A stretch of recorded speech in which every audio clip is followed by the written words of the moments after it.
चलो ध्यान दिया जाए। एसिड और बेस में देखें अगर, तो हम लोग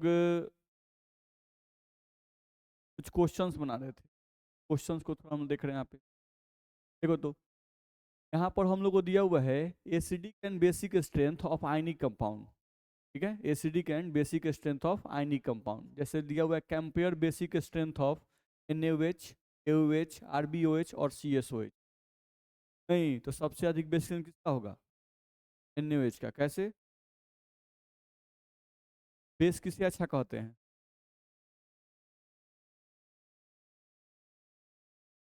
जो OH माइनस को इजिली डोनेट करे। नहीं, वैसा स्पेसीज जो OH माइनस को इजिली डोनेट करे उसे हम लोग क्या कहेंगे? अच्छा बेस। ठीक है, तो देखते हैं।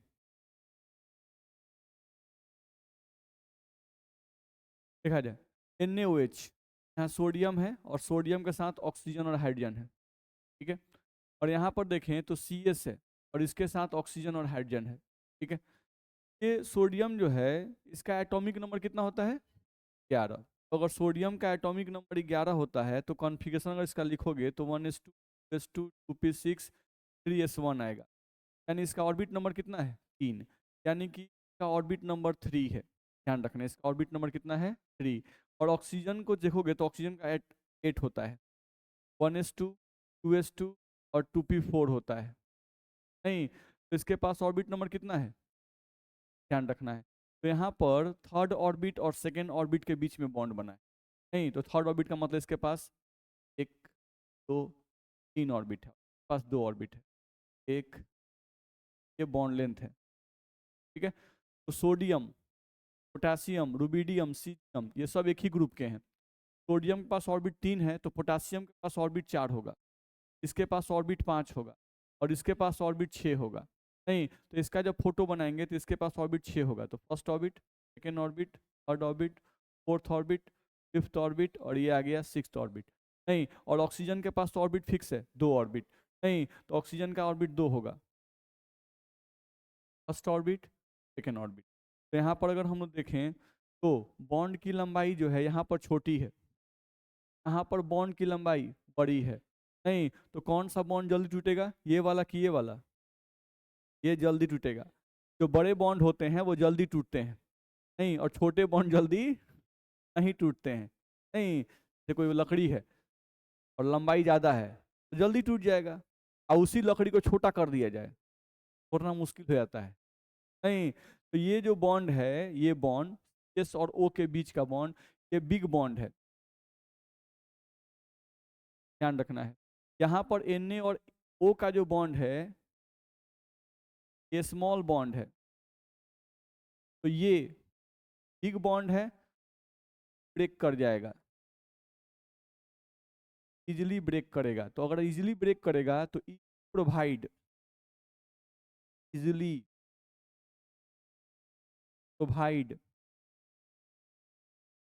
OH माइनस, ये OH माइनस प्रोवाइड करेगा। जबकि ये वाला जो है नॉट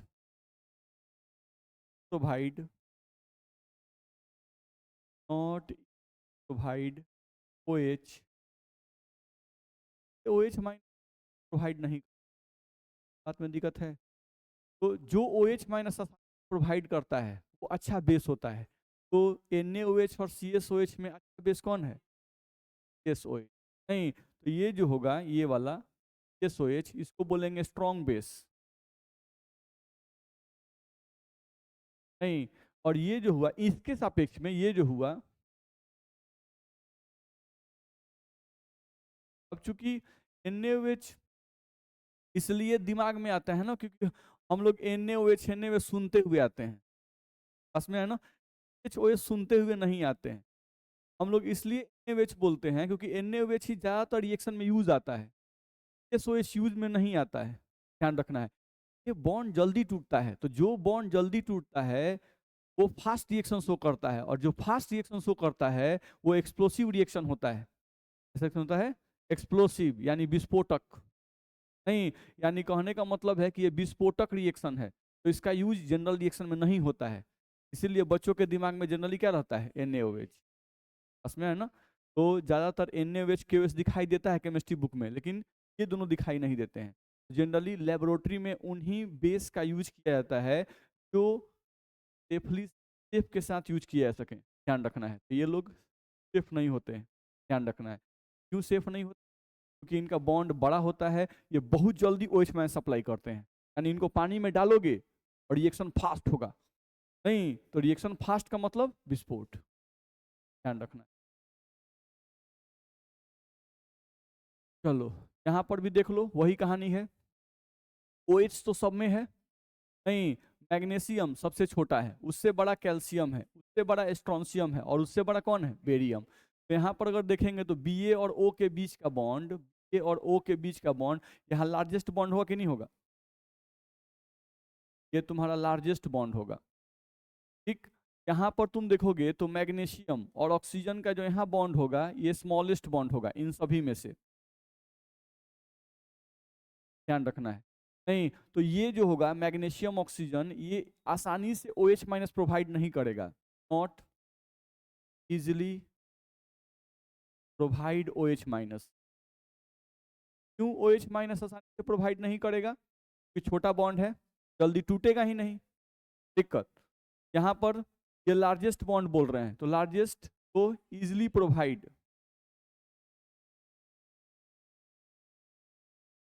OH माइनस, ये OH माइनस आसानी से प्रोवाइड करेगा।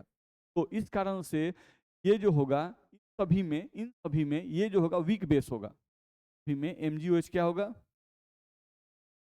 बेस होगा, नहीं और इन सभी में ये जो होगा हमारा ये स्ट्रॉन्ग बेस होगा। बोलो, बात में दिक्कत है तो बोलो, आगे बढ़ सकते हैं। सेम कहानी यहाँ पर है, कर सकते हैं। फिर से यहाँ पे बॉन्ड क्या होगा? छोटा। यहाँ पर बॉन्ड क्या होगा? बड़ा होगा, नहीं तो ये सबसे अच्छा बेस होगा, ये हम लोग का वीक बेस होगा। नहीं हम लोग इधर जो है ऑर्डर समझ में आ रहा है ना? अगर यहाँ हम लोग कोई बोलता है कि बेसिक स्ट्रेंथ का ऑर्डर समझाओ तो सबसे स्ट्रांग कौन होगा?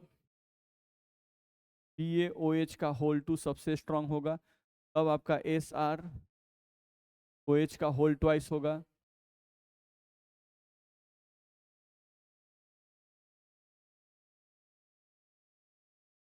ये ध्यान रखो, ये पॉइंट आप ध्यान रखो। सेम इसको आप अपने से चलिए, यहाँ लिखा हुआ है basic strength of oxide and hydroxide of alkali and alkaline earth metal increase down the group. तो अभी हम लोग पढ़े, नहीं अभी आप क्या पढ़े? NaOH था, KOH था, सोडियम पोटासियम रुबिडियम था, RbOH, और क्या था? OH तो सब में कॉमन है, अलग क्या है? सोडियम पोटेशियम रुबिडियम सीजियम, यही ना अलग है जी। तो ये सब जो है एक ही ग्रुप के हैं कि अलग अलग ग्रुप के हैं? एक ही ग्रुप के हैं। तो ऊपर से नीचे आने पर बेसिक स्ट्रेंथ क्या हो रहा है? इंक्रीज कर, दिक्कत। तो ये जो 1A है, जो मेटल्स हम लोग लिए हुए किस ग्रुप के हैं? 1A के, sodium potassium rubidium caesium. 1A के मेटल्स को क्या कहते हैं? अल्कली मेटल, सिर्फ अल्कली मेटल, ध्यान रखना है। और वही अगर 2A को लेते, MgOH और होल 2 मैग्नीशियम कैल्शियम Sr और Ba होल ट्वाइस, नहीं तो इसमें भी ऊपर से नीचे आने पर बेसिक स्ट्रेंथ करता है, ध्यान रखना है। तो ये ग्रुप 2A के एलिमेंट हैं, ग्रुप 2A के एलिमेंट को अल्कलाइन अर्थ मेटल कहते हैं। बोलो, आसानी है इस बात में? तो इतना पॉइंट हम लोग समझ सकते, दिक्कत है?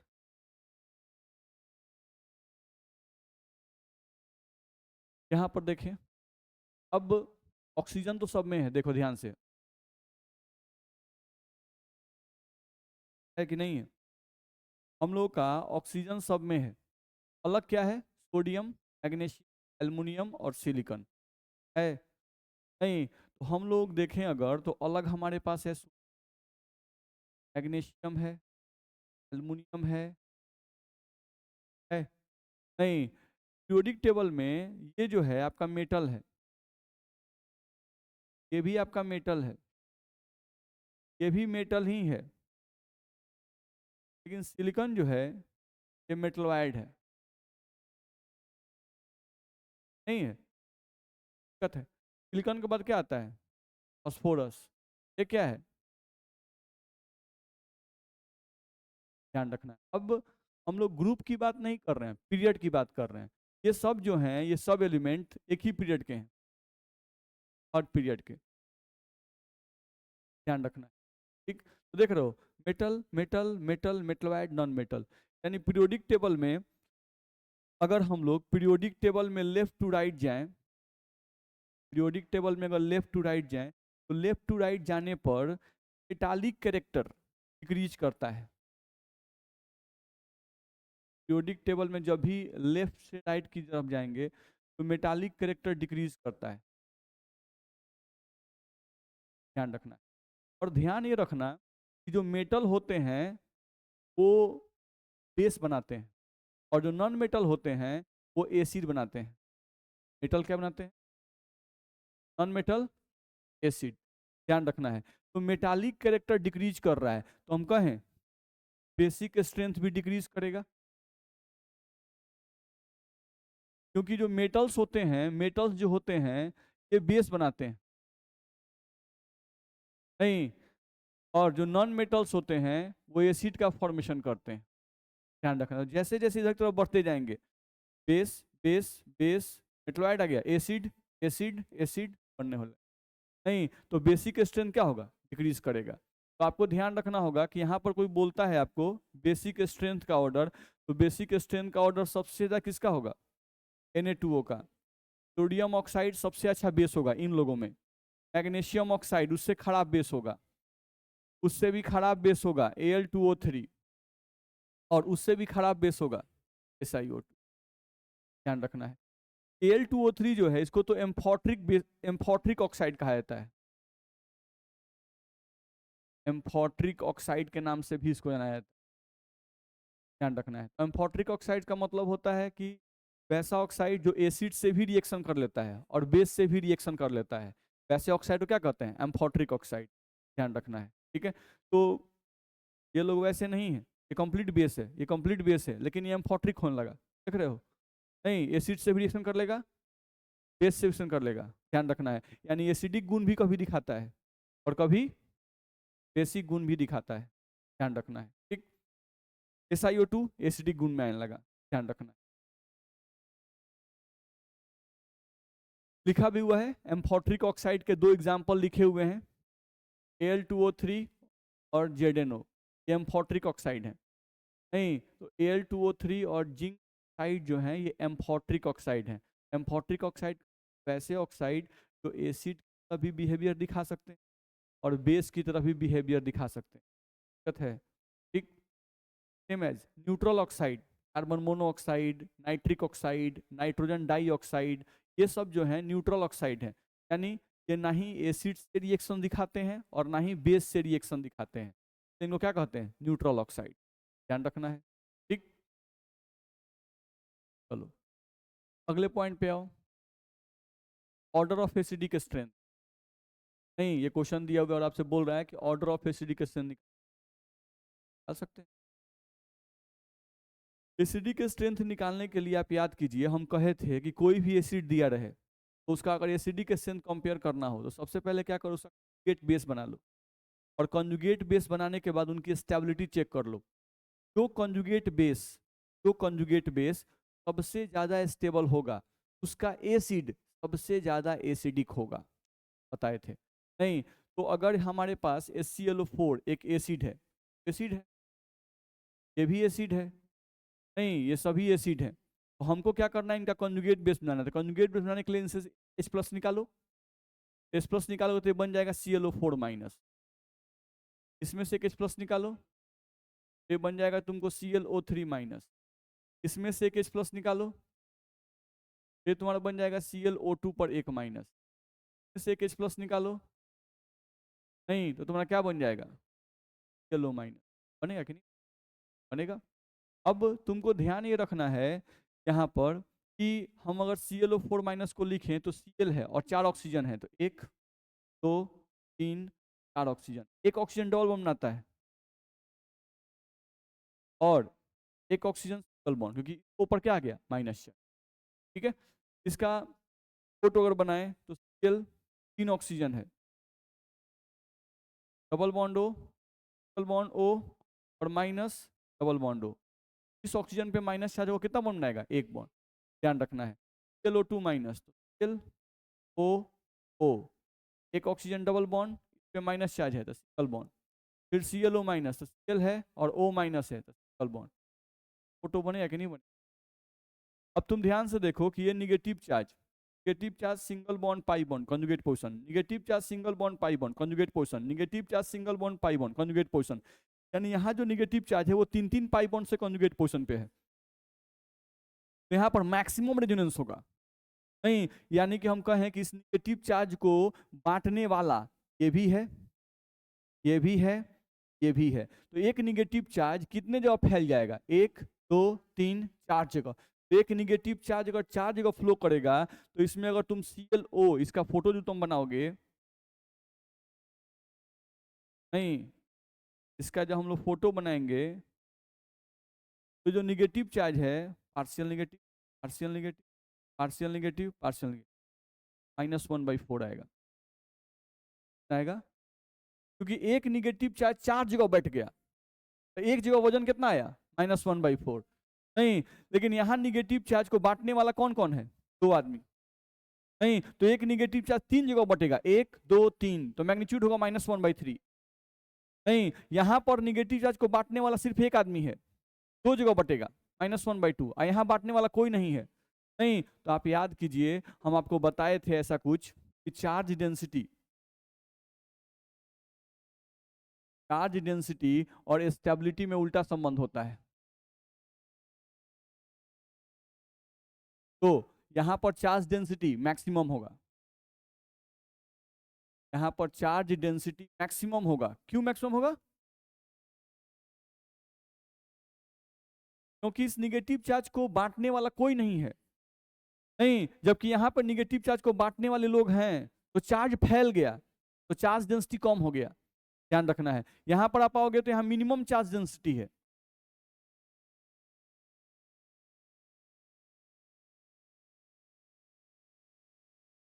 होगा?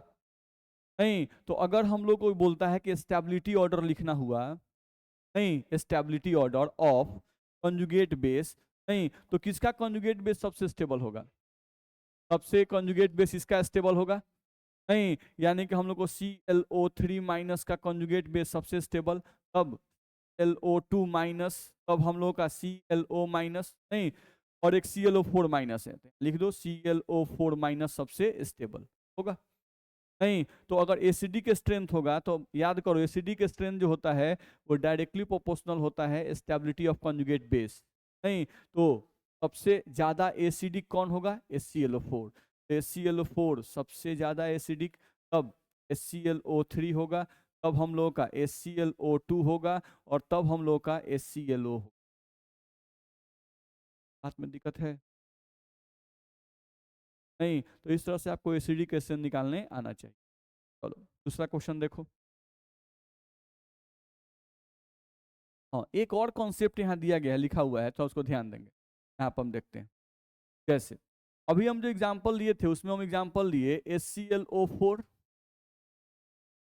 HClO3, HClO2, और यहाँ से हम लिए HClO, यही लिए।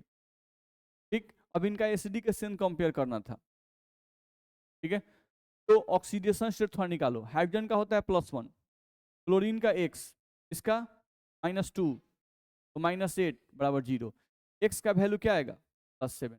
यहाँ क्लोरीन का +7 चार्ज है, यहाँ पर तुम क्लोरीन का निकालोगे तो 3 × 6 में से 1 जाएगा +5, यहाँ पर 2 × 4 में से 1 गया +4, सॉरी +3, और यहाँ पर 2 में से 1 गया +1, क्या आएगा? तो यहाँ पर ऑक्सीडेशन स्टेट क्या है? ज़्यादा।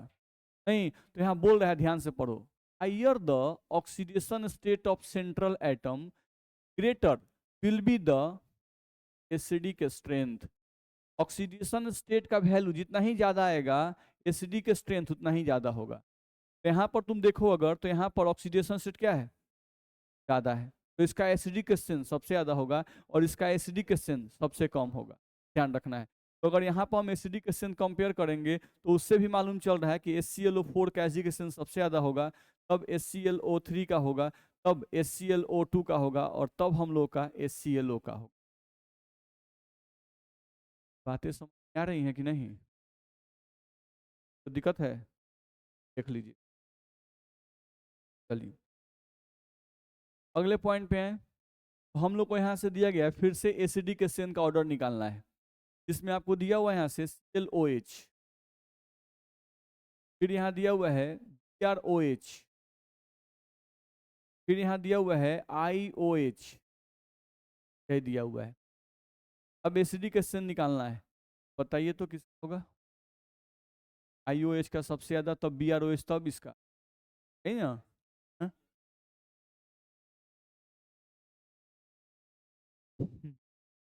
बोलो ठीक से, क्या बताए थे? सही है। कब? सबसे पहले कॉन्सेप्ट ध्यान रखो। पहला हम कॉन्सेप्ट ये बताए थे, थोड़ा सा याद करो। हम जो बताए थे किस क्वेश्चन में बताए थे, याद करो।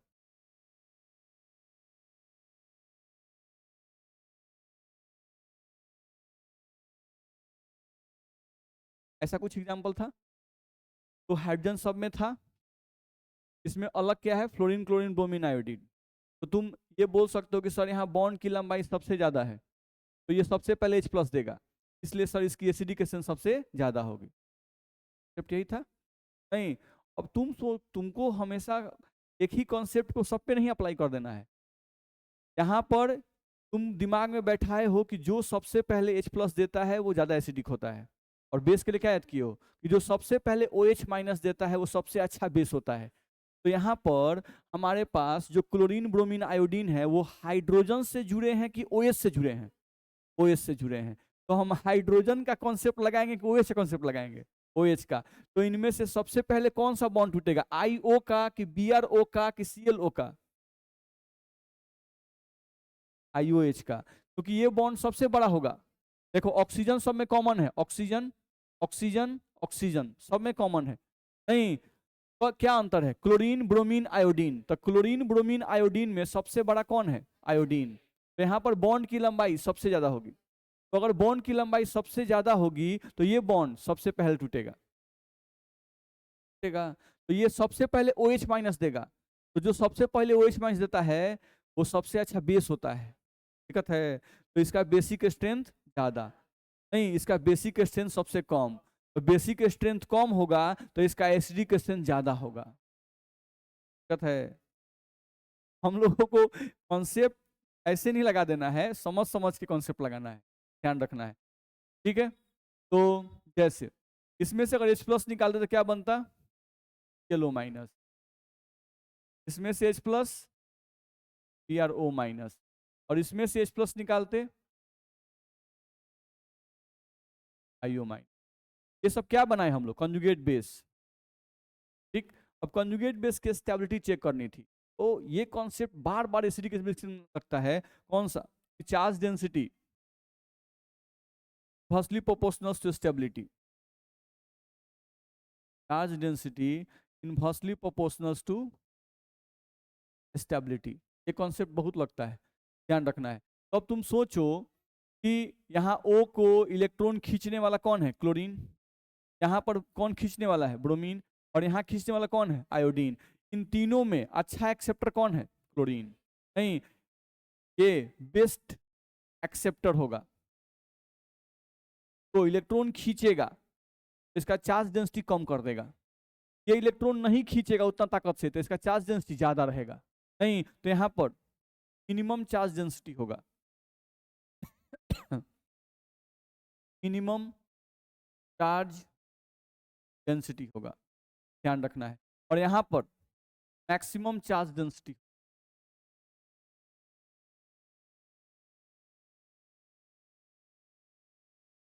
बोलो, दिक्कत है? नहीं, तो सबसे स्टेबल कौन? तब ये जो सबसे स्टेबल होता है उसका एसिड सबसे ज्यादा एसिडिक होता है, तो acidic strength L O H का सबसे ज्यादा, तब पी आर ओ एच का, और तब आई ओ एच। बोलो दिक्कत है? ठीक हो? नहीं, तो हम लोग को यहाँ से ध्यान रखना होगा, यहाँ पर हम लोगों के जो हैलोजन्स हैं क्लोरीन ब्रोमीन आयोडीन के साथ हाइड्रोजन नहीं जुड़े हुए हैं, उनके साथ क्या जुड़ा हुआ है? OH। नहीं, तो हम लोग एक तो ऐसे भी बता सकते थे, दूसरा हम लोग ये भी सोच सकते थे कि ये बॉन्ड जो है सबसे बड़ा है तो ये सबसे पहले टूटेगा, तो इसके टूटने के कारण से हमें H+ नहीं मिल रहा है, OH- मिल रहा है, तो इसका मतलब ये सबसे अच्छा बेस होगा। जो सबसे अच्छा बेस होता है वो सबसे खराब एसिड होता है।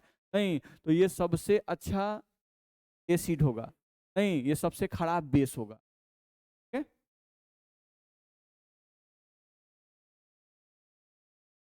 जैसे H2SO4 H2SO3 दिया हुआ है, तो एक तो ऑक्सीडेशन स्टेट निकाल के भी, दोनों का सेंट्रल एटम सेम है कि अलग अलग? सेम है, सल्फर सल्फर। चलो ऑक्सीडेशन स्टेट निकालते हैं। 8 में से 2 गया, +6 लिखें। 6, 3 दूना 6, 6 में से 2 गया। दिक्कत है किसी को? तो दिक्कत है इसमें? तो यहाँ से हम लोग लिख सकते हैं, तो इसका ऑक्सीडेशन स्टेट ज्यादा है, इसका ऑक्सीजन कम है, तो एसिडिक स्ट्रेंथ H2SO4 का ज्यादा होगा और H2SO3 का कम होगा। यहाँ पे आते हैं, H2SO4 +6 आएगा, 3 गुना 6 में से 1 जाएगा, +5 आएगा, तो एसिडिक स्ट्रेंथ H2SO4 का ज्यादा होगा, HNO3 का कम होगा। क्या है? हाँ, चलो अब दूसरे तरीके से देख लेते हैं। नहीं, कॉन्जुगेट बेस बना के H2SO4, जैसे हर एक क्वेश्चन का एक ही तरह से आंसर नहीं होगा, दूसरे तरीके से भी आंसर होगा। नहीं, चलो यहाँ पर अगर इसका हम कॉन्जुगेट बेस बनाते हैं तो क्या निकालेंगे? H+। क्या बनेगा यहाँ से? HSO4-। चलो इसमें से H+ निकालेंगे, क्या बनेगा? NO3-। कॉन्जुगेट बेस बना लिए। अब इसको बनाते हैं S double bond O double bond O double bond O double bond O और H। HSO4- यही है, ठीक। NO3- बनाएंगे, N double bond O double bond O minus N double bond O पर माइनस, यही NO3- होता है, ठीक है। अब इसका एक निगेटिव चार्ज, एक पाई बॉन्ड, 2 पाई बॉन्ड से कॉन्जुगेट पोजीशन पे, नहीं इसका एक निगेटिव चार्ज 1 2 3 ऑक्सीजन पे डिस्ट्रीब्यूट होगा, ठीक है। का एक निगेटिव चार्ज इस पाई बॉन्ड से भी कॉन्जुगेट पोजीशन पे है, का एक निगेटिव चार्ज इस पाई बॉन्ड से भी कॉन्जुगेट पोजीशन पे है, तो ये निगेटिव चार्ज यहाँ यहाँ यहाँ 3 जगह बटेगा, तो एक जगह मैग्नीट्यूड कितना आएगा? -1/3। यहाँ पर 2 निगेटिव चार्ज है, ये भी इसके साथ कॉन्जुगेट पोजीशन पे है और ये भी कॉन्जुगेट पोजीशन पे है, तो 2 निगेटिव चार्ज 3 जगह बटेगा, नहीं तो यहाँ पे आएगा -2/3। तो यहाँ पर तुमको चार्ज आया, चार्ज डेंसिटी आया -1/3, और यहाँ पर चार्ज डेंसिटी आया -2/3। अब ये बताओ कौन सा चार्ज डेंसिटी कम है? ये कम है। नहीं, तो अगर ये चार्ज डेंसिटी कम है, 1/3 हम लोग का चार्ज डेंसिटी अगर कम है, तो ये मोर स्टेबल होगा, ये लेस स्टेबल होगा, नहीं तो इसलिए इसका एसिडिक स्ट्रेंथ ज्यादा होगा, इसका एसिडिक स्ट्रेंथ कम होगा। समझ में आ रहा है? चार्ज जितना ही ज्यादा डिस्ट्रीब्यूट होगा, चार्ज डेंसिटी उतना ही कम होगा, चार्ज डेंसिटी जितना ही कम होगा, स्टेबिलिटी उतना ही ज्यादा होगा, ठीक। यहाँ है HNO3, अब तो दोनों सेंट्रल एटम सेम है, नहीं अब ऐसा नहीं है कि इसमें हम लोग कॉन्जुगेट बेस बनाकर नहीं बना सकते हैं, इसका भी कॉन्जुगेट बेस बनाकर हम लोग चेक कर सकते हैं।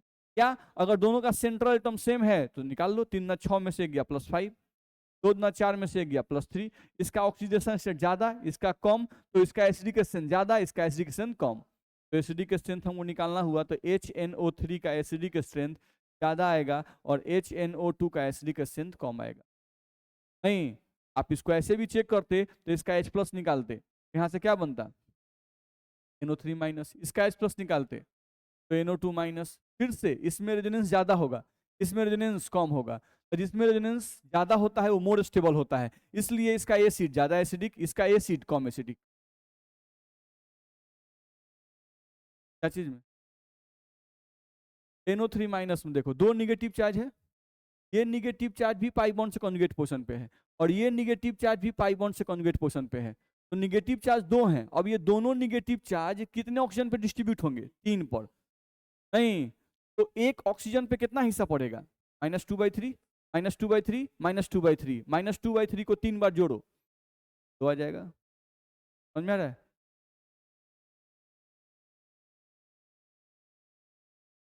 चलो अगला हम लोग को दिया हुआ है यहाँ से, effect of substituent on strength of acid and base. ठीक है, लिखा हुआ है effect of substituent on strength of acid and base. ठीक है, तो देखा जाए, मान लो ये कोई एसिड है HA, ये क्या है? कोई एसिड है। ठीक है, और HA में से अगर H+ निकाल दें तो ये क्या बन गया? A-। नहीं, अगर ये एसिड है तो इस एसिड का ये क्या है? Conjugate base. ठीक, अब ये कंजुगेट बेस का स्टेबिलिटी रिलेटेड होता है स्ट्रेंथ ऑफ एसिड से। नहीं, कंजुगेट बेस जितना ही स्टेबल होगा एसिड का स्ट्रेंथ उतना ही ज्यादा होगा। ठीक, अब चलो ये जो A- लिखा हुआ है इस पर निगेटिव चार्ज है, अगर इसके साथ हम डोनर जोड़ दें तो डोनर, इस पे माइनस चार्ज है, डोनर क्या करेगा? इलेक्ट्रॉन देगा। तो अगर डोनर इलेक्ट्रॉन देगा तो इस पे चार्ज डेंसिटी घटेगा कि बढ़ जाएगा? बढ़ जाएगा। नहीं, तो डोनर क्या कर रहा है? Increases charge density on A-।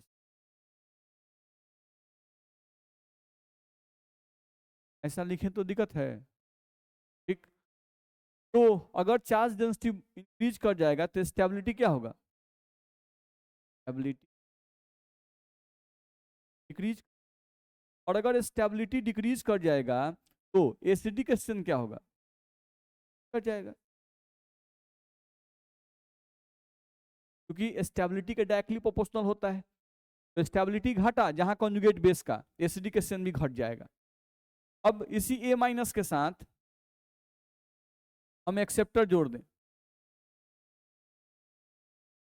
Acceptor electron खींचेगा तो ये क्या करेगा? Decreases charge density.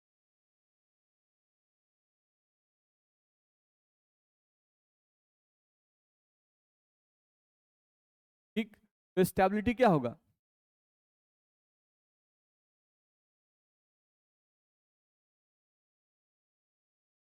Stability increase कर जाएगा, तो एसिडिक स्टेन क्या होगा?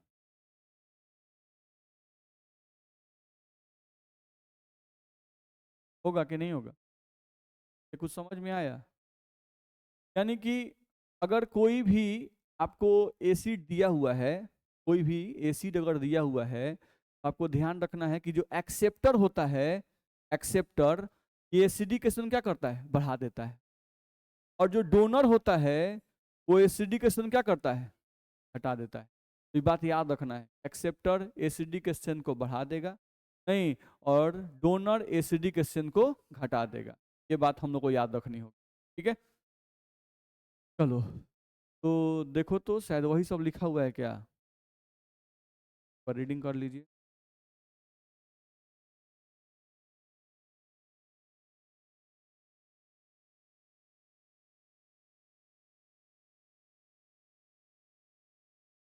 बोलिएगा लोग, आगे बढ़े। दिक्कत है उत्कर्ष जी? आज आपके साथी लोग कहाँ हैं? गायब हो गया है लोग। साल का लास्ट दिन मना रहे लो नहीं? आप नहीं मना रहे हैं? हैं? चलिए देखा जाए, तो यहाँ से हम लोग को देखें अगर, तो 1 2 3 4 4 स्पेस दिए गए हैं। आप याद कीजिएगा हमेशा कि जो अल्काइल ग्रुप होते हैं इनको डोनर कहा जाता है। क्या कहते हैं इनको? डोनर। अब चलो यहाँ पर चेक करो, तो इसके पास देखो नहीं, इन डोनर या कहें कि सबसे बड़ा डोनर है, बिगर डोनर के पास सबसे बड़ा डोनर है। नहीं, यहाँ हाइड्रोजन नो डोनर, कि हाइड्रोजन को ना ही डोनर मानते हैं ना ही एक्सेप्टर मानते हैं, तो नो डोनर। लेकिन यहाँ पर छोटा डोनर है, स्मॉल डोनर। ठीक, अभी हम लोग पढ़े कि डोनर जो होते हैं वो एसिडिकेशन क्या करते हैं, एसिडिकेशन को डिक्रीज कर देते हैं। नहीं, डी में है डोनर तो डी मतलब डिक्रीज, ध्यान रखना है। ठीक है, तो सबसे एसिडिकेशन कंपेयर सबसे ज्यादा किसका होगा, इन लोगों में सबसे ज्यादा एसिडिकेशन पहले वाले का सबसे ज्यादा, क्योंकि इसमें डोनर नहीं है, इसका सबसे ज्यादा। नहीं तो इसको फर्स्ट माने, इसको सेकंड माने, इसको थर्ड माने और इसको फोर्थ माने। नहीं तो सबसे ज्यादा इसका हो गया, यानी फर्स्ट का हो गया, अब सेकंड, अब थर्ड। ऑर्डर कुछ दिक्कत है?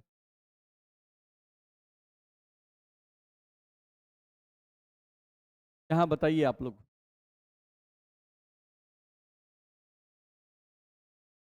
एसिडिकेशन बताना है आप लोग को, पहले आप लोग बताएंगे तो हम बता।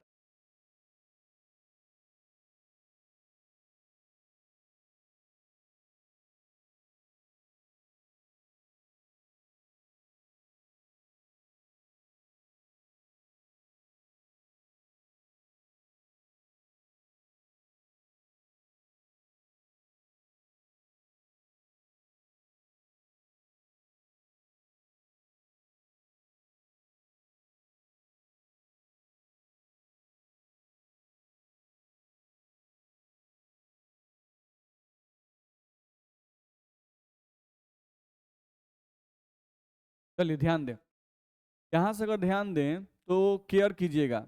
आपका जो क्लोरीन है, क्लोरीन, क्लोरीन पर ध्यान देंगे। क्लोरीन जो है ये एक कार्बन, यहाँ पे कार्बन है, ये जो है कार्बन यहाँ पे है, यहाँ पे भी कार्बन। कार्बन से क्लोरीन क्या होता है,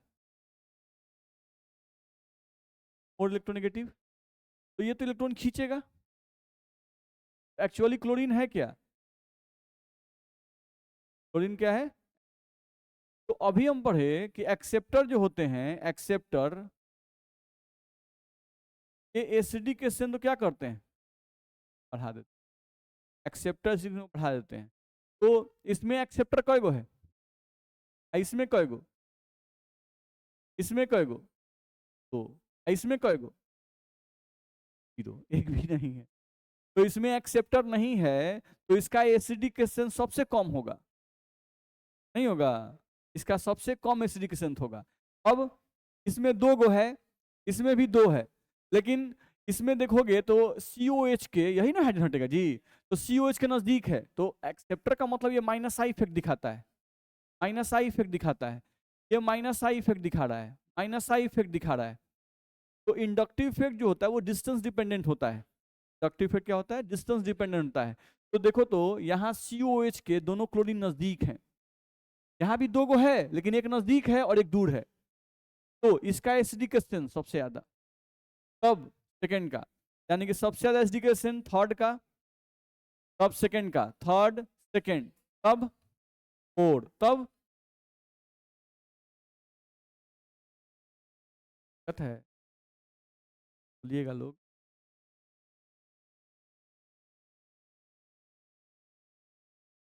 बताइए।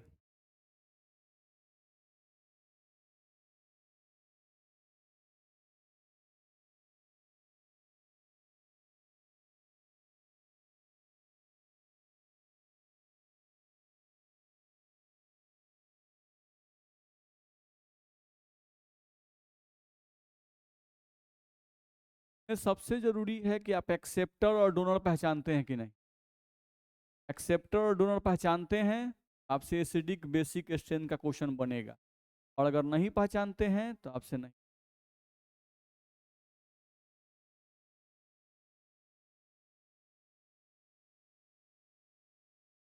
2, 4, 3, 1,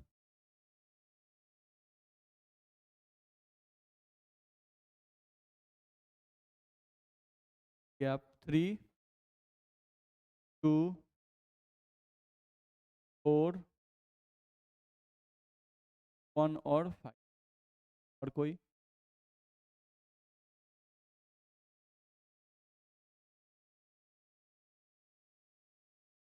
चलिए ध्यान दें। देखो बेंजीन सब में है कि नहीं है? TOH सब में है कि नहीं है? ठीक है। हम लोग क्या कंपेयर करने वाले हैं? Acidic strength. एसिडिक किसे कहते हैं? जो H+ देता है। तो इसमें H+ देगा कौन? यही, यही ना? ठीक है। अब हमको देखना है कि एक्सेप्टर ग्रुप जो है वो एसिडिक स्ट्रेंथ बढ़ा देते हैं और जो डोनर होते हैं वो एसिडिक स्ट्रेंथ घटा देते हैं। हमको ये चेक करना है। क्लोरीन, इसके पास लोन पेयर होता है और ये लोन पेयर पाई बॉन्ड से कॉन्जुगेट पोजीशन पे भी है। Lone pair single bond pi bond. लेकिन आप याद कीजिए, अगर आप पढ़े होंगे ध्यान से, तो आपको हम बताए थे कि क्लोरीन जो है इसके पास लोन पेयर है और लोन पेयर पाई बॉन्ड से कॉन्जुगेट पोजीशन पे है, तो ये प्लस में इफेक्ट दिखाएगा नहीं, यानी मेजोमेरिक इफेक्ट के अनुसार ये डोनर है। लेकिन अगर कार्बन क्लोरीन को देखें तो क्लोरीन की इलेक्ट्रोनिगेटिविटी कार्बन से क्या है? ज्यादा है। तो क्लोरीन की इलेक्ट्रोनिगेटिविटी अगर कार्बन से ज्यादा इलेक्ट्रॉन खींचेगा तो ये -I इफेक्ट भी दिखाएगा। लेकिन हैलोजन जो होते हैं इनके केस में इंडक्टिव इफेक्ट डोमिनेट कर जाता है इनके मेजोमेरिक इफेक्ट पर। नहीं, तो इसका -I इफेक्ट ज्यादा होता है किसके? प्लस M इफेक्ट से। तो इसका नेट इफेक्ट जो होगा वो एक्सेप्टर होगा। नेट इफेक्ट क्या होगा? बहुत जरूरी है सब पहचानना। NO2, आप NO2 को ध्यान दीजिएगा तो NO2 को हम लोग ऐसे फैला कर लिखते थे, N double bond O N पर प्लस, ऐसे लिखाता है। तो N पर प्लस है, ध्यान रखना है। नहीं तो ये जो है ये स्ट्रॉन्ग एक्सेप्टर है। चलिए अब ध्यान देते हैं। Positive charge single bond pi bond conjugate position, तो ये -M इफेक्ट भी दिखाएगा और कार्बन से इस नाइट्रोजन की इलेक्ट्रोनिटी बहुत ज्यादा है तो -I भी दिखाएगा। देख रहे हो? इसके केस में +M था, -I, यानी एक बोल रहा था कि नहीं ये डोनर है और एक बोल रहा था कि नहीं ये एक्सेप्टर है। ठीक है, एक इफेक्ट डोमिनेट कर गया तो इसलिए इसका नेट इफेक्ट एक्सेप्टर आया। लेकिन क्या ये बहुत स्ट्रॉन्ग एक्सेप्टर होगा इसकी तरह? इसको दोनों आदमी कह रहे हैं, मेजोमेरिक इफेक्ट भी कह रहा है कि एक्सेप्टर है और इंडक्टिव इफेक्ट भी कह रहा है कि एक्सेप्टर है। नहीं तो ये जो होगा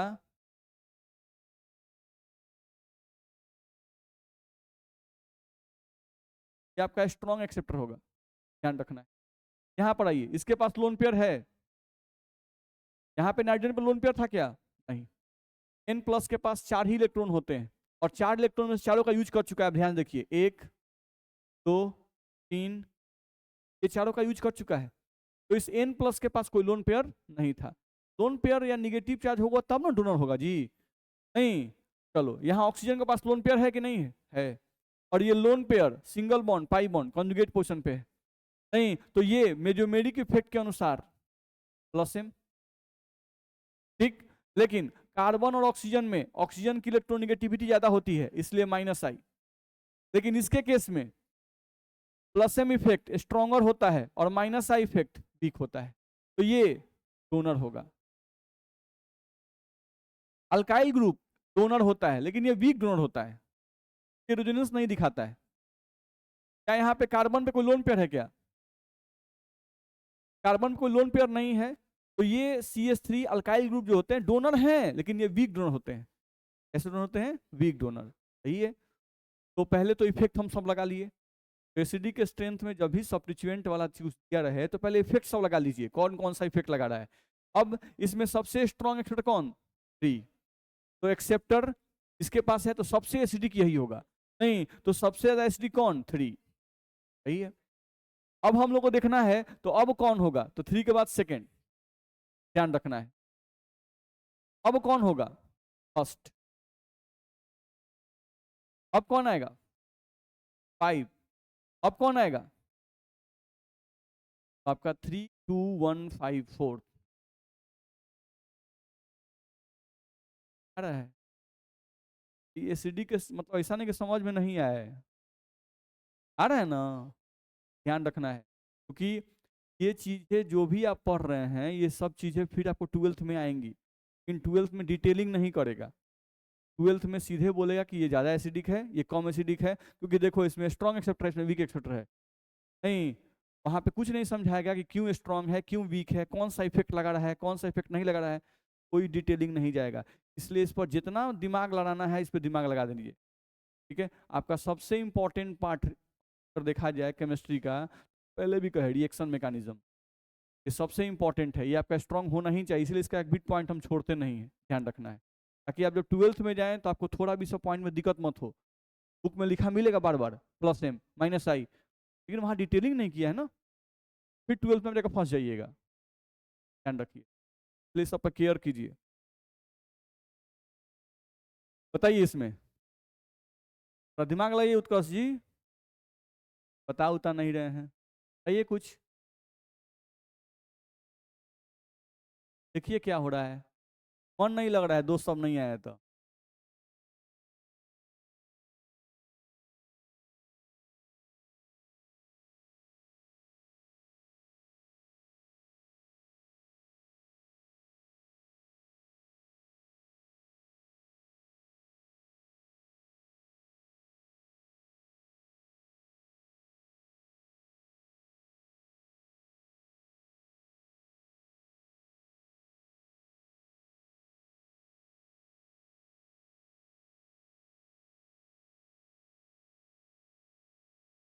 सबसे पहला काम इफेक्ट लगाओ, ये जो मेरिक इफेक्ट, इंडक्टिव इफेक्ट, ये लगाओ। कौन डोनर कौन एक्सेप्टर ये पहले लिखो, फिर कौन स्ट्रॉन्ग एक्सेप्टर कौन वीक एक्सेप्टर ये लिखो। ये सब पकड़ने लगे तो साल बन जाएगा। चलिए आपका ऑर्डर लिख दें, बोलिए 2 4 3,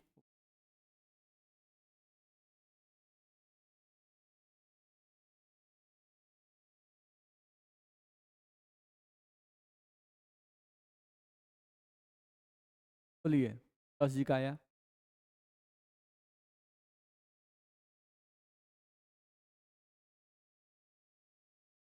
बोलो जी।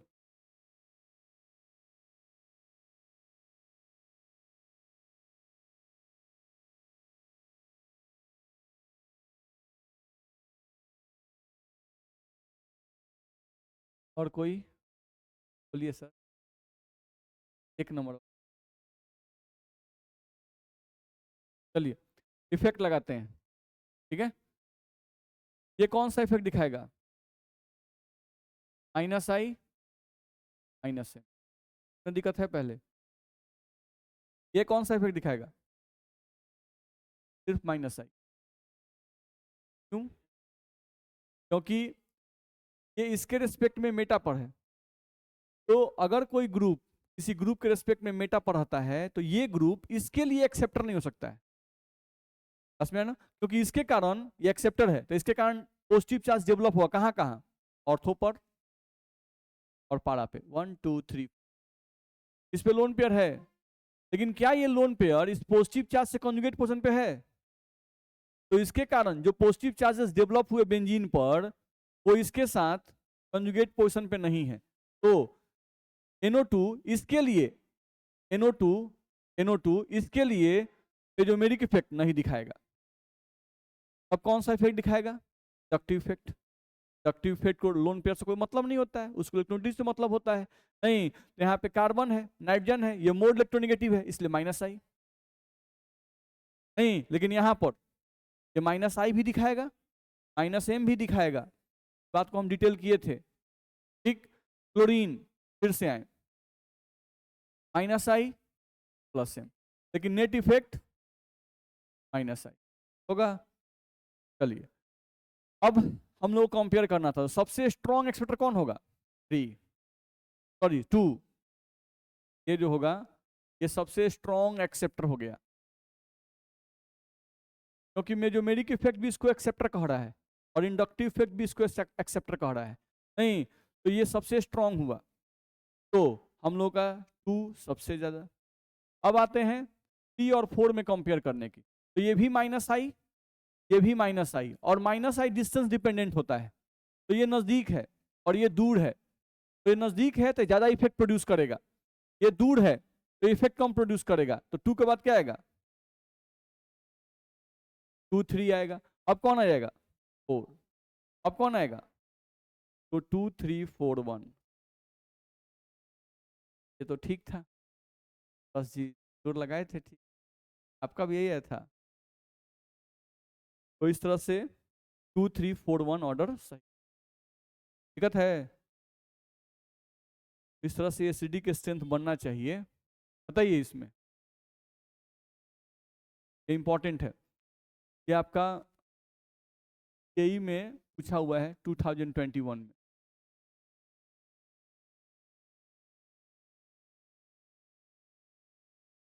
आपके एनसीईआरटी क्वेश्चन है।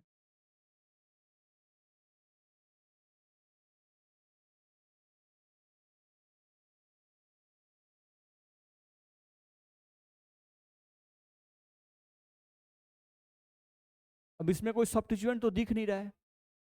फर्स्ट वाला होगा, सेकंड वाला कम।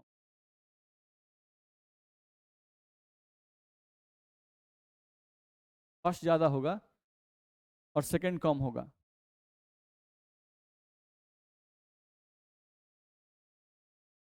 ठीक, क्यों हो रहा है समझ लेते हैं थोड़ा।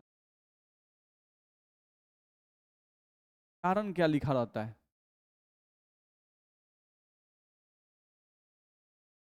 डबल बॉन्ड ओ हम लिख दिए, और एच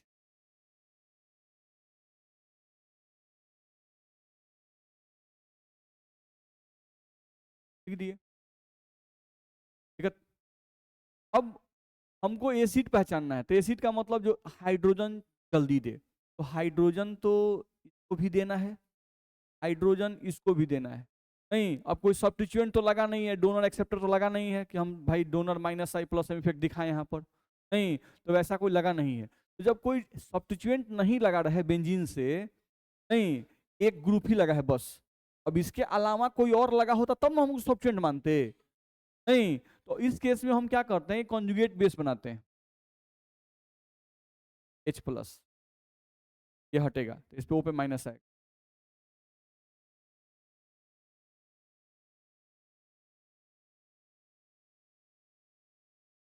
दिक्कत?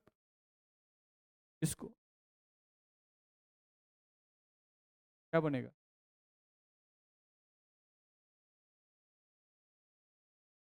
आएगा। अब निगेटिव चार्ज को फ्लो करवाएं, रेजोनेंस कराते हैं, ये फ्लो करेगा तो ये बॉन्ड के ऊपर, यानी कि अगला स्ट्रक्चर क्या बनेगा?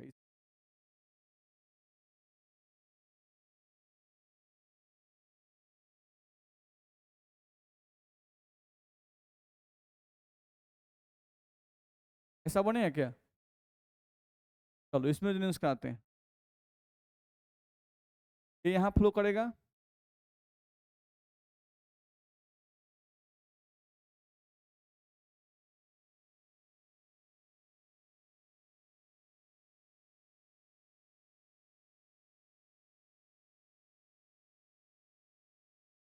ऐसा कुछ होगा?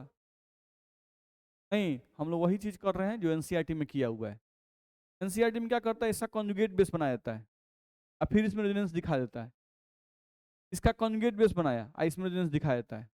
अब कहता क्या है कि इसमें रेजोनेंस कराने पर, रेजोनेंस कराने के बाद निगेटिव चार्ज कहाँ आया? ऑक्सीजन पर। और यहाँ रेजोनेंस कराने के बाद निगेटिव चार्ज कहाँ आया? कार्बन पर। और ये बात बताया जाता है कि negative charge is more stable, negative charge is more stable on more electronegative atom। और अगर इलेक्ट्रोनेगेटिविटी की बात करें, आप जानते हैं कि ऑक्सीजन ज्यादा इलेक्ट्रोनेगेटिव होता है और कार्बन लेस इलेक्ट्रो। तो यहाँ पर रेजोनेंस के बाद निगेटिव चार्ज कार्बन पर आया, यहाँ रेजोनेंस के बाद निगेटिव चार्ज ऑक्सीजन पर आया, आ रहा है? नहीं, तो ये जो कॉन्जुगेट बेस होगा ये मोर स्टेबल होगा, और ये जो कॉन्जुगेट बेस होगा ये लेस स्टेबल होगा। तो इसलिए अगर एसिडिक स्ट्रेंथ कंपेयर करेंगे तो बेंजोइक एसिड यानी फर्स्ट का एसिडिक स्ट्रेंथ ज्यादा होगा और सेकंड का एसिडिक स्ट्रेंथ। आप लोग भी जब फेयर कीजिएगा तो उस केस में ऐसे ही लिखिएगा, कि ऐसे ही बुक में रीजन दिया हुआ है, नहीं। तो क्या हम लोग लिखेंगे, हम लोग यहाँ लिखेंगे कि after doing resonance in benzoic acid negative charge is present on oxygen, but in phenol, ये फिनॉल है आपका, in phenol after doing resonance negative charge present on carbon, and we know that negative charge is more stable on more electronegative atom. So this conjugate base is more stable and this conjugate base is less stable. So benzoic acid is more acidic than phenol. बात दिमाग में गए तो दिक्कत है, तो point ध्यान रखना होगा। चलिए दोनों में बताइए, पहला का एसिडिफिकेशन ज्यादा होगा और दूसरा कम होगा, क्यों? रेजोनेंस होगा क्योंकि यहाँ पर हम लोग जब इसका कॉन्जुगेट बेस बनाएंगे H+ निकाल के O- और ये डिलोकलाइज्ड है यानी रेजोनेंस से भाग ले रहा है, जबकि इसका कॉन्जुगेट बेस अगर बनाएंगे H+ करके तो O-, अब ये किसी पाई बॉन्ड से कॉन्जुगेट पोजीशन में नहीं है तो ये स्थिर रहेगा, लोकलाइज्ड होगा, ध्यान रखना है। तो जो चीजें लोकलाइज्ड होती हैं, नहीं, वहाँ चार्ज डेंसिटी ज्यादा होता है, तो अगर यहाँ चार्ज डेंसिटी ज्यादा तो लेस स्टेबल, ये डीलोकलाइज यानी मूव करेगा तो इस पर चार्ज डेंसिटी कम होगा, तो ये मोर स्टेबल, वो लेस स्टेबल, तो ये मोर एसिडिक, ये लेस एसिडिक, नहीं। तो एसिडिक के स्ट्रेंथ आपका फर्स्ट का ज्यादा होगा और सेकंड का कम होगा।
बनेगा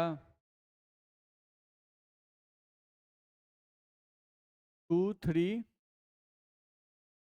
2 1,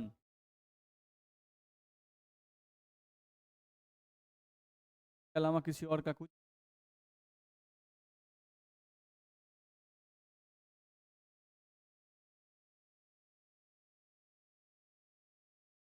बोलिए। 2 3,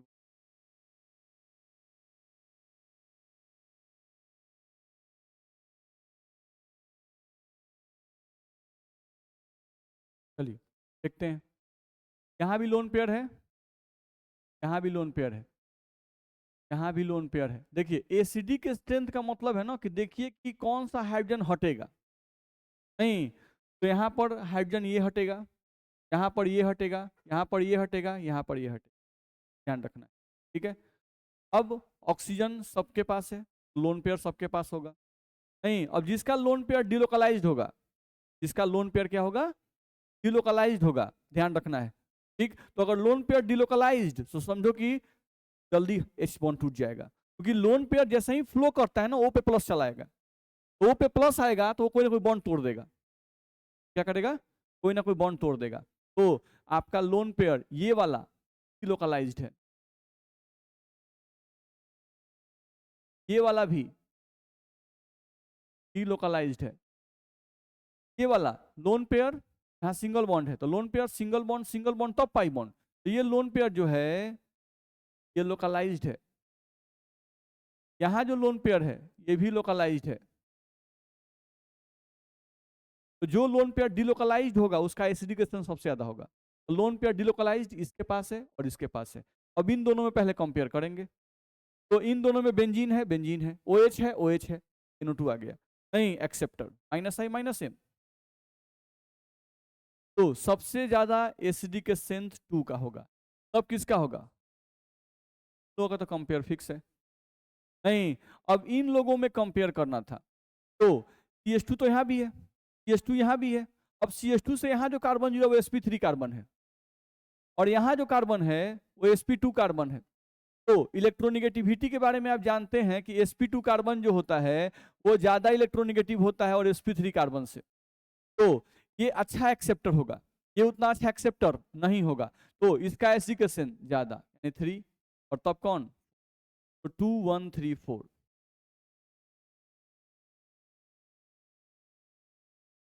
तो दिक्कत है, देख लीजिए तो बोलिए,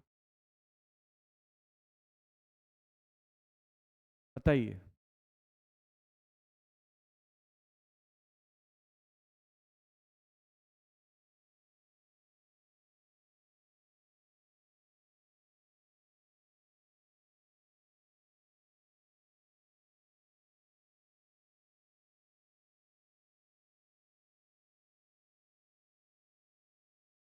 देखिए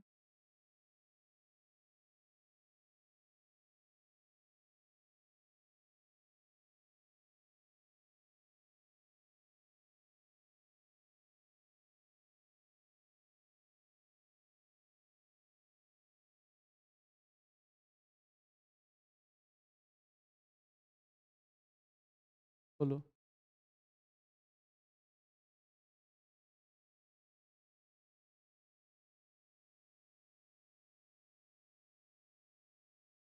और किसी यही होगा, लगाना है। यहाँ कार्बन sp है, यहाँ sp2 है, sp3 है।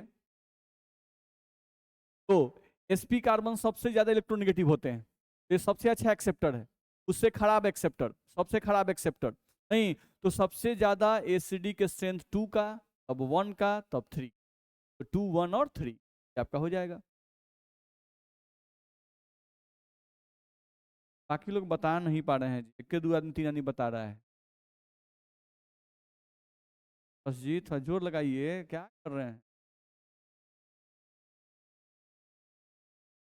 गलती सही कुछ बोलते रहिए, क्लास में जिंदा रहिए।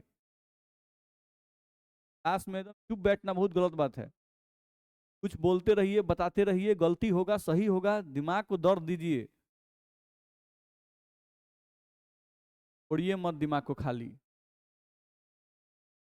एक दो एग्जाम्पल करा के भी एसिडिक क्वेश्चन बेसिक क्वेश्चन बंद किया जा सकता है, नहीं, लेकिन इतना एग्जाम्पल कराने का क्या ही मतलब है कि आप हर कोर्स टाइप के क्वेश्चन में माहिर हो जाए। ऐसा भी क्वेश्चन आपको बुक में मिले, आपको डिफरेंट नहीं लगे।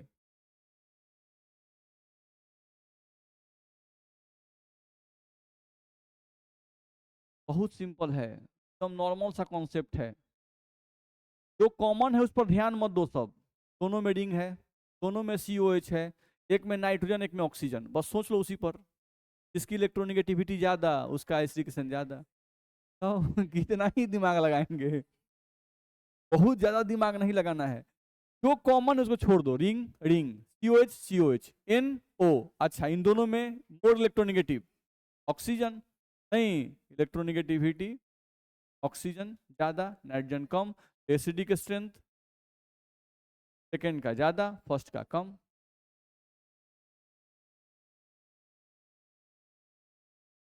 चलो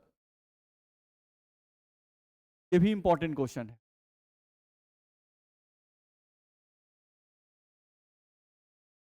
मनु भी आ रहा है, बोल नहीं रहा है। मनु भी आ रहा है यस सर।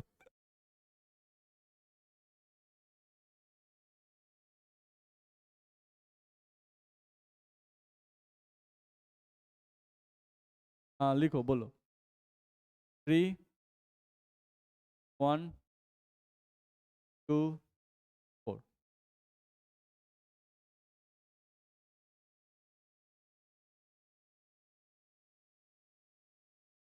चलिए, अब थोड़ा सा हम लोग ऑर्डर पे क्लेम करते हैं कि क्या हमको गलत लग रहा है। चलिए, यहाँ पर माइनस आई, यहाँ पर सिर्फ माइनस आई, यहाँ पर होगा। ठीक, तो ये जो मेरिक इफेक्ट जो है वो डिस्टेंस डिपेंड नहीं होता है। तो माइनस एम तो ये भी दिखा रहा है NO2, और माइनस एम ये भी दिखा रहा है, ये तो कैंसिल हो गया, क्योंकि मेजोमेरिक इफेक्ट डिस्टेंस डिपेंड नहीं होता है। ये माइनस आई दिखा रहा है, और ये भी माइनस आई दिखा रहा है, तो इंडक्टिव इफेक्ट डिस्टेंस डिपेंडेंट होता है नहीं। तो ये एक्सेप्टर नजदीक है और ये एक्सेप्टर दूर है। ये भी एक्सेप्टर ही है लेकिन ये वीक है। क्यों? क्योंकि ये मेजोमेरिक इफेक्ट नहीं दिखा रहा है। स्ट्रॉन्ग एक्सेप्टर इसमें कौन कौन है? ये और ये है, तीनों NO2 ही, लेकिन पोजीशन अलग अलग के कारण इनका इफेक्ट अलग अलग हो जाता है। तो स्ट्रॉन्ग एक्सेप्टर, स्ट्रॉन्ग एक्सेप्टर नहीं, मेजोमेरिक इफेक्ट, मेजोमेरिक इफेक्ट, लेकिन मेजोमेरिक इफेक्ट डिस्टेंस डिपेंड नहीं करता है। तो इंडक्टिव इफेक्ट, तो इंडक्टिव इफेक्ट का ज्यादा, इसका इंडक्टिव इफेक्ट कम, नहीं तो इसका एजुकेशन ज्यादा, इसका एजुकेशन कम, लेकिन ये ऑर्डर ठीक है। समझ में आ रहा है? अब क्यों ठीक है समझिए।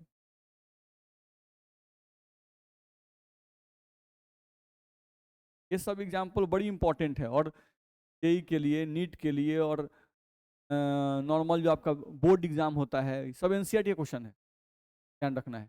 और ये बार बार रिपीट कर देता है क्वेश्चन। देखा जाए, OH NO2,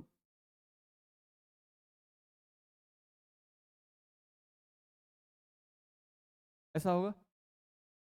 ध्यान दीजिए, positive charge, negative charge, attraction, यहाँ पर इनके बीच में कौन सा बॉन्ड बन गया? अब एसिड कौन होते हैं? जो H+ देते हैं। अब इस हाइड्रोजन को हटाना है तो हमको ये बॉन्ड भी तोड़ना पड़ेगा और ये बॉन्ड भी तोड़ना पड़ेगा। तो इस हाइड्रोजन को हटाना थोड़ा सा मुश्किल हो गया।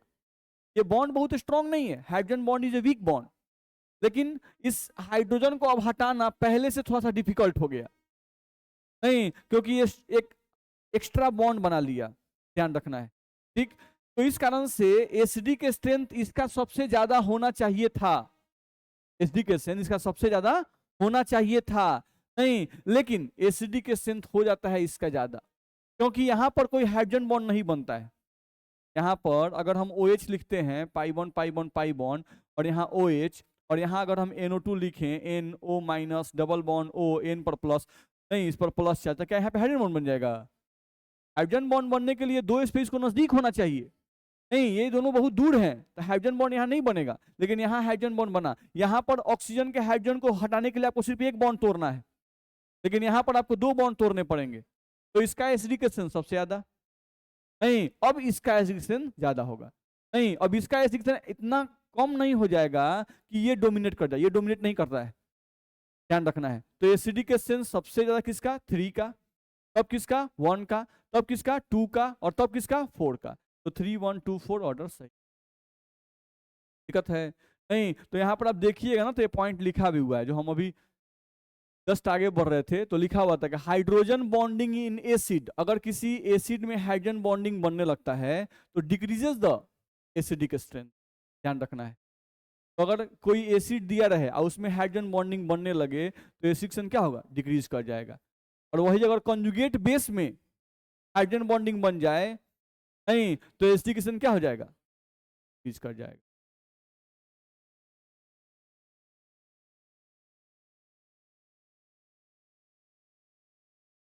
क्या चीज में? जैसे अगर कोई एसिड हाइड्रोजन बॉन्ड बनाता है, कोई एसिड अगर हाइड्रोजन बॉन्ड बनाता है तो एसिडिक स्ट्रेंथ डिक्रीज कर जाएगा, और अगर किसी का कॉन्जुगेट बेस हाइड्रोजन बॉन्ड बनाता है तो एसिडिक स्ट्रेंथ इंक्रीज कर जाएगा। इंक्रीज नहीं बोले हैं हम, में क्या लिखा हुआ था हम नहीं देखे हैं, इंक्रीज ही करेगा। चलो अब थोड़ा सा एक और इफेक्ट लास्ट है एसिडिक स्ट्रेंथ। ये कौन है? Benzoic acid. और ये कौन है? Ethyl benzoic acid. नहीं है, इसका नाम आप लोग पहले पढ़े हुए हैं।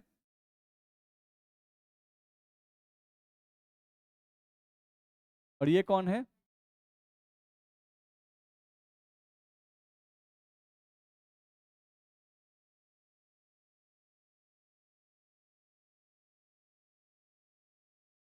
दिक्कत है जी, तुम लोग को दिक्कत हो रहा है? बतिया रहे थे कब छोड़ेंगे, वो हद कर दिए हैं? भी हद कर देते हैं। एगो तो साल का आखिरी दिन है, वो पढ़ा लिखा के बिना मतलब का। अभी हम लोग तनी फ्रेश हवा खाते, तनी घूमते फिरते, जिससे तिससे बतियाते उतियाते, बिना मतलब का टाइम वेस्ट खाली करते हैं। बेंजोइक एसिड और मिथाइल बेंजोइक एसिड तो दे दिया।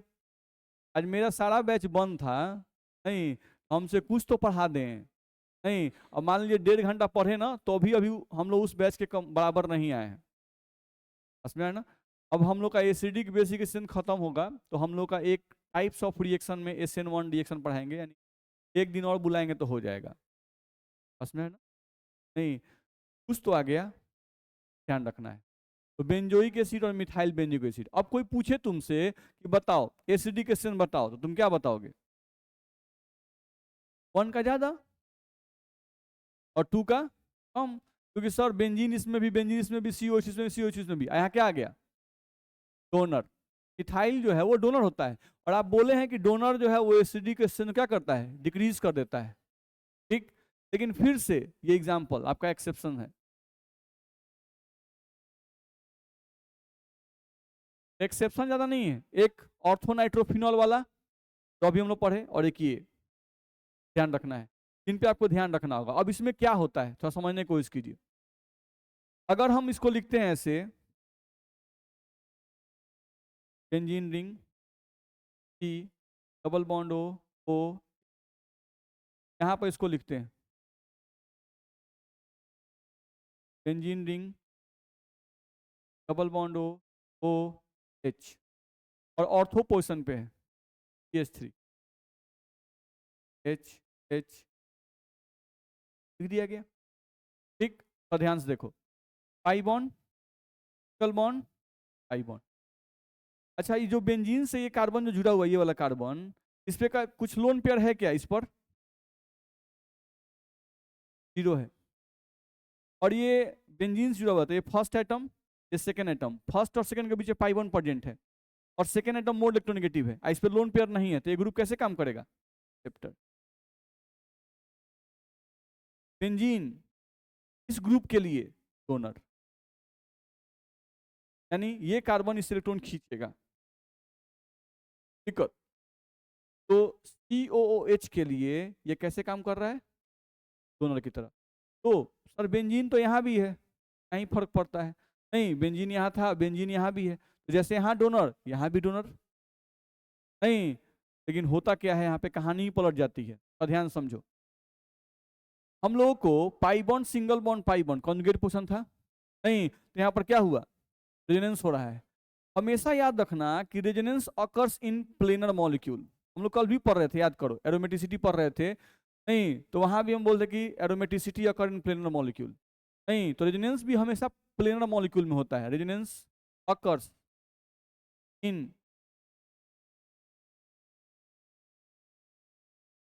Resonance occurs in planar molecule. Resonance जो होता है वो प्लेनर मॉलिक्यूल में होता है, ध्यान रखना है। अब प्लेनर मॉलिक्यूल का मतलब कि कार्बन का हाइब्रिडाइजेशन sp2 होना चाहिए। जैसे यहाँ जो कार्बन है इसका हाइब्रिडाइजेशन sp2 है, यहाँ जो कार्बन है इसका हाइब्रिडाइजेशन sp2 है कि नहीं है? दोनों कार्बन का हाइड्रोजन क्या है? sp2 है।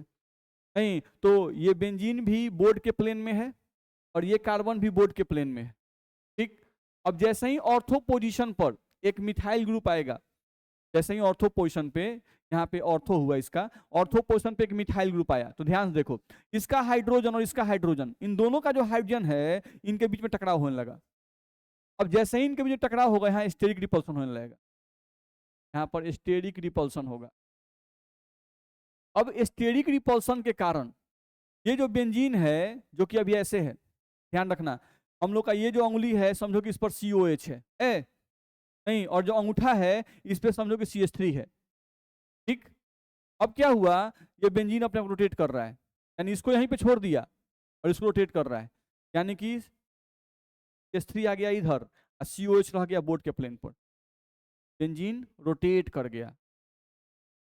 नहीं, तो जैसे ही बेंजीन रोटेट करेगा, अब इसका प्लेनरिटी बेंजीन इसके प्लेन में नहीं रहेगा, यानी प्लेनरिटी डिस्ट्रॉय हो गया। प्लेनरिटी क्या हो गया, डिस्ट्रॉय। तो जो बेंजीन इसके लिए डोनर का काम कर रहा था, वो बेंजीन अब डोनर की तरह काम, तो अगर बेंजीन भाई डोनर की तरह काम नहीं करेगा, बेंजीन अगर डोनर की तरह काम नहीं करेगा तो एसिडिक स्ट्रेंथ बढ़ जाएगा, समझ में आया ना। यहाँ पर जो आपका बेंजीन था वो बहुत अच्छा डोनर था, क्योंकि ये पाई बॉन्ड पूरा फ्लो करवाता, पूरा रेजोनेंस करवाता, नहीं, लेकिन अब इसकी प्लेनरिटी डिस्ट्रॉय हो गई तो अब ये पाई बॉन्ड नहीं फ्लो करवाएगा, ध्यान रखना है। तो अगर ये पाई बॉन्ड नहीं फ्लो करवाएगा तो ये डोनर अभी भी है, लेकिन अब ये रेजोनेंस के अनुसार यानी मेजोमेरिक इफेक्ट नहीं दिखाएगा। ये बेंजीन इसके लिए प्लस एम इफेक्ट, लेकिन ये बेंजीन इसके लिए सिर्फ प्लस आई। दिक्कत, इंडक्टिव इफेक्ट को प्लेनरिटी से मतलब नहीं होता है, लेकिन मेजोमेरिक इफेक्ट में रेजोनेंस होता है, और जिस मॉलिक्यूल में रेजोनेंस होता है वो मॉलिक्यूल प्लेनर होना चाहिए, नहीं तो ये यहाँ पर प्लस एम इफेक्ट भी दिखाएगा और प्लस आई भी, लेकिन ये सिर्फ प्लस आई दिखाएगा, प्लस एम नहीं दिखाएगा। तो अगर नहीं दिखाएगा तो ये अच्छा डोनर कि ये अच्छा डोनर, ये, तो जो अच्छा डोनर होगा वो एसिडिक स्ट्रेंथ को ज्यादा मात्रा से घटा देगा, यहाँ पर एसिडिक स्ट्रेंथ कम हो जाएगा, इसका एसिडिक स्ट्रेंथ ज्यादा हो जाएगा, जबकि इसके पास अल्काइल ग्रुप भी जुड़ा हुआ था, नहीं, तो इस इफेक्ट को कहते हैं ऑर्थो इफेक्ट। ऑर्थो इफेक्ट इसमें लगता है बेंजोइक एसिड में, कब लगेगा, तो बेंजोइक एसिड में जब COH के रेस्पेक्ट में ऑर्थो पोजीशन पे कोई सब्स्टिट्यूएंट आ जाता है, नहीं, तो क्या होता है, बेंजीन अपने आप को रोटेट कर लेता है, जिसके कारण से उसकी प्लेनरिटी खत्म हो जाती है। प्लेनरिटी डिस्ट्रॉय होने के कारण से ये बेंजीन अब COH के लिए बहुत अच्छे डोनर की तरह काम नहीं करता है, अर्थात ये मेजोमेरिक इफेक्ट अब नहीं दिखाएगा, ये सिर्फ इंडक्टिव इफेक्ट दिखाएगा, नहीं, तो ये डोनर वीक हो गया, जबकि ये डोनर स्ट्रांग होगा। तो जो स्ट्रांग डोनर होता है वो एसिडिक स्ट्रेंथ को ज्यादा अमाउंट से घटा देता है, और जो वीक डोनर होगा वो एसिड तो घटाएगा लेकिन बहुत ज्यादा नहीं घटाएगा, है आया। तो इसी को कहते हैं ऑर्थो इफेक्ट। तो इधर हम जो अभी पेज जस्ट आगे बढ़े, ऑर्थो इफेक्ट, इस चीज को थोड़ा सा पढ़ो तो तुम लोग, क्या समझ में आता है कि नहीं।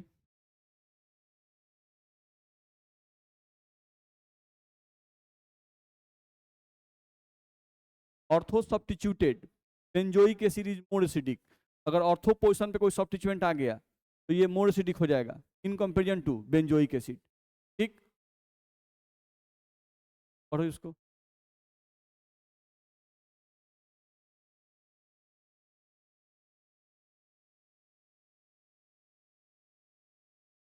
दिक्कत है, बेंजोइक पे दिक्कत,